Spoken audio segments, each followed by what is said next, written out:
അച്ഛാ ഞാൻ കോളേജിൽ പോയിട്ട് വരട്ടെ. മോളെ, എന്താ അച്ഛാ? ഇക്കൊല്ലം MSc ഫൈനൽ ഇയർ ആണ്. കൂട്ടുകാരുമായി ചേർന്ന് ഉഴപ്പരുത്. ഫസ്റ്റ് ക്ലാസ് വാങ്ങണം. ശരി അച്ഛാ. എന്റെ മോളാണ് അച്ഛന്റെ സ്വപ്നം.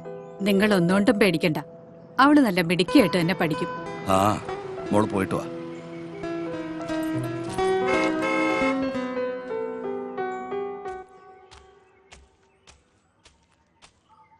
എന്താ അശോക? നമസ്കാരം ചേട്ടാ. പിന്നെ ഇത് കോഴിക്കോട് മേയർ പ്രേംകുമാറിന്റെ മകൻ പ്രവീൺ. ഞങ്ങൾക്ക് ഇന്നൊരു പുതിയ സാധനത്തെ അറേഞ്ച് ചെയ്ത് തരണം. പൈസ എത്ര വേണമെങ്കിലും തരാം. പുതിയ 2 കക്ഷികൾ വന്നിട്ടുണ്ട്. ഹോസ്റ്റലിൽ താമസിക്കുന്നവരാ. നിങ്ങൾ ഹോട്ടലിലേക്ക് വെക്കോ, ഞാൻ ഫോട്ടോയായിട്ട് അങ്ങോട്ട് വരാം.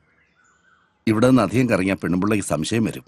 അപ്പൊ എല്ലാം പറഞ്ഞ പോലെ. ഓ, വെക്കോ. പ്രവീണെ, ഇതാ കൂട്ടുകുടുപ്പുകാരൻ ശ്രീധരൻ. ആരാ ചേട്ടാ അത്? ആ, കോഴിക്കോട് മേയറുടെ മകനാ.